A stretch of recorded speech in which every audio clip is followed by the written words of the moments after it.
So let me get this straight. Nancy Pelosi. I know I'm talking about Nancy. Hang on. I hope all of you are sitting down here, but all right. Anybody, liberals, can you explain this to me? Nancy Pelosi says we had an open primary. There was a Democratic primary and it was open. RFK Jr. begs to differ. Marianne Williamson begs to differ. Dean Phillips begs to differ, and Fat Tony, a.k.a. Cenk Uygur, begs to differ. All right. Democrats, you didn't have an open primary. It was a mediocre, lackluster, and very biased Democratic primary. But the game was already rigged from the start. It was just out there in the open. But apparently, Nancy Pelosi says that there was a Democratic primary. Well, folks, if there was a Democratic Party, let's have democracy in the chat. Type 1 for, yes, Kit, there was a Democratic primary and a fair process. You just weren't paying attention. Type 2, dude, you know there was no Democratic primary. It was rigged for Biden until he decided to crap his pants on the debate stage with Trump. I wonder how many twos will be in the chat. Number 2 for Biden. You had reportedly said you wanted a sort of an open primary if Joe Biden stepped down. Did you change your mind because you saw all the excitement around Kamala Harris? What? That's a dumb question. I'm gonna rewind that again so you guys can hear that. You had reportedly said you wanted a sort of an open primary if Joe Biden stepped down. Did you change your mind because you saw all the excitement around Kamala Harris? No, I didn't change my mind. We had an open primary and she won it. Nobody else got in the race because she was politically astute. And but that was the thought. Let's show our talent. We have a great bench, all these great people in the country. And the president endorsed her. And that's a big deal because Joe Biden is the most consequential president of modern times. He accomplished so much more. I mean, even Barack Obama in his 8 years in service would admit that in the short period of time that Joe Biden had the majority, which was 2 years of his 4-year term. But it's not just about legislating, which we share that success, that legacy of what we did. It's also about executing. That's executive branch, how you get things done. Okay, so this crazy old hagbag has the audacity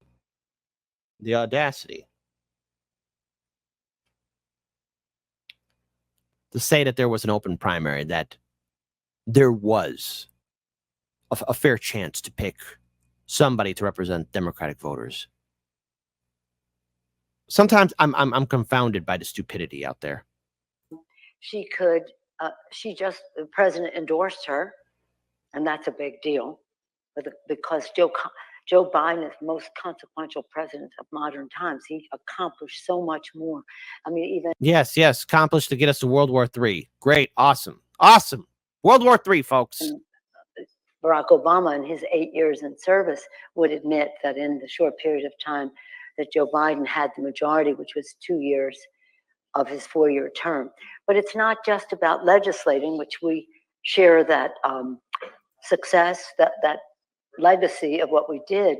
It's also about executing. That's executive branch, how you get things done, and how he translated the legislation into delivery of infrastructure, CHIPS Act, you name it, IRA in terms of saving the planet and reducing the cost of prescription drugs from $600 or $500, depending for insulin a month for seniors, to $35 a month.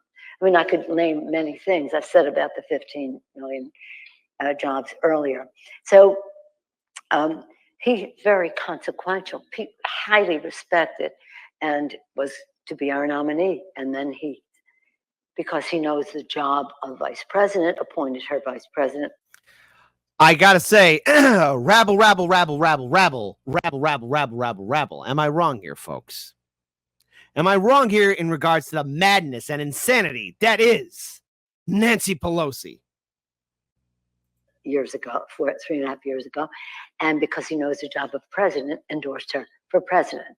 And so that yes, people could have jumped in. There were some people who were sort of preparing, but she just took off with it. And actually, it was a blessing because there wasn't that much time between then and the election, and it sort of saved time. So it wasn't that we didn't have an open process. It's just that nobody got in because she had a running start. You had reported. And that's how you rewrite history, folks. That is how you rewrite history. Shout out to Indy. Yes, exactly. Okay. And Mastermind, hey, not going to lie. Yeah, absolutely. 100%. Okay. All right. And hold on. Iris says, this is AOC's future. Yes, already going to happen. This is already going to happen. And unfortunately, old Nancy is rewriting history right before our very eyes. Now, this election cycle, it is very clear to me that the Democrats are due for a defeat. Now, whether or not Kamala gets in the White House, it's neither here nor there. But there is also the fight for the future of the, that's right, U.S. House of Representatives. Now, honestly, you know, when I look at this, I just can't help but look at the also fantastic BSDNC reporter / journalist / pundit / talent, Chris Hayes. He looks like a sad cat in this photo right here. He looks like a sad cat talking to a mummy. Am I being mean? Absolutely. But you know, it really, I'm trying to really be nice, and we're into the seven weeks out minus 1 day. We think that we will win the House. I feel very strongly that we will. We've made a decision to win, and we're making every decision in favor of winning. Did he laugh? Hold on. What was that? We think that we will win the House. I feel very strongly that we will. We've made a decision to win. Wait, hold on. Let me just play that again. Nice. And we're into the seven weeks out minus 1 day. We think that we will win the House. I feel very strongly that we will. We've made a decision to win, and we're making every decision in favor of winning. And there are many races between California and New York where we think we can be successful. As you may recall, in the last election, people said we're going to lose 30 to 40 seats. I said that's impossible. It's impossible because we know our districts. And we know our issues, whether it's a woman's right to choose, whether it's gun violence prevention, whether it's saving the planet, our democracy as well. We're a constitutional republic. All right? We're a constitutional republic, not a democracy. Big difference between the two. Very big difference. We knew the distinction, the contrast between Democrats and Republicans in these districts. We lost 5 seats, 5 of them in New York, and we hope to win those back, but more across the country. I don't want to just win 5 seats. I want us to win more like 15. So somewhere between 5 and 15. Why are you laughing? Dude, be professional. He's probably like, oh, you guys really think you're going to win? He's probably laughing like that because BSDNC and CNN won't tell you the truth, that perhaps the Democrats are doing far more terrible than they're supposed to. Because again, you know, there's been a lot of whistleblowers coming out saying that the debate at ABC News was rigged, and there was collusion between ABC and Kamala Harris's campaign, you know. But the thing is, when they say that there was an open primary, that there was an open primary, and boy, hold on. I picked a terrible time to pause too. Look at that. Ew. Look at that. See, folks, that's the face of a corrupt politician right there. That is the face of pure evil. I'm so sorry to put you guys through this, but this is kind of funny to me. It's a little bit funny. This is the face of somebody who does insider trading. This is the face of somebody who has helped contribute to our neoliberal nightmare. And she has the audacity to say that they've made the decision to win and that there was a fair and free open primary when there wasn't one. I mean, if you're a liberal voter and you participated in the Democratic primary in 2024, all what you got was a gold star sticker that smells like crap. All right. It's one of those scratch and sniff stickers, right? And turns out it's nothing but shite. This is it right here. This is what you're helping to contribute to. That's why I can't take a lot of these diehard vote blue no matter who people serious, because you're not serious people. You are not serious people. I do want to pull up this other thing as well, because see, the Democrats are stuck in a mindset of losing still. So let's go ahead and pull up this one where, again, they suffer from Trump derangement syndrome. So let's go ahead and pull up this video here. If you thought Nancy was a problem, here's Hillary. So to what extent do you offer counsel or do you speak with Kamala Harris about how to run against Donald Trump, who, as you've said, is a different candidate now, a darker candidate, arguably, than he was in 2016? That's absolutely true, Willie. You know, I've talked with Kamala a few times. I obviously talked with her before the debate because he is more incoherent. He is angrier. He is lashing out all the time at everybody. He's filled with grievance and rage. And, you know, in my acceptance speech at the convention way back in 2016, I said, you know, you can't trust somebody with nuclear weapons who you can bait with a tweet, because I saw that in him at the time. A lot of people didn't, or they gave him the benefit of the doubt, or they thought, hey, you know, we've had 2 terms of a Democrat, let's try the Republicans, for whatever reason. I understand that. But now the stakes are even higher because he has a record. We have seen him try to abuse power. We have seen him try to overturn a legitimate, free, fair election. We have watched him bungle COVID and cause unnecessary deaths and pain. So he has a record. And in addition to that, he's told us what he's going to do. He is absolutely linked to this Project 2025 and all of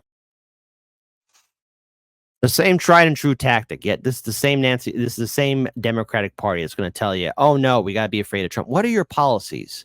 Do you have any policies? Sorry, folks, I don't mean to rewind the button. They're dark. But you have to hear the madness. Acceptance speech at the convention way back in 2016, I said, you know, you can't trust somebody with nuclear weapons who you can bait with a tweet, because I saw that in him at the time. A lot of people didn't, or they gave him the benefit of the doubt, or they thought, hey, you know, we've had 2 terms of a Democrat, let's try the Republicans, for whatever reason. I understand that. But now the stakes are even higher because he has a record. We have seen him try to abuse power. We have seen him try to overturn a legitimate, free, fair election. We have watched him bungle. No, that didn't happen. And by the way, Lawrence Fine, you lost to a game show host. Absolutely. COVID and cause unnecessary deaths and pain. So he has a record.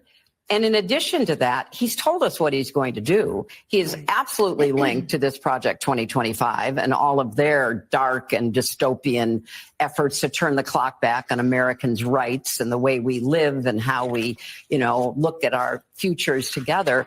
And has a long rhetorical record now of making it very clear that he would be unaccountable if he were ever near the White House again. Madam Secretary, as you morning blow. Look at this. This is a system of our corruption.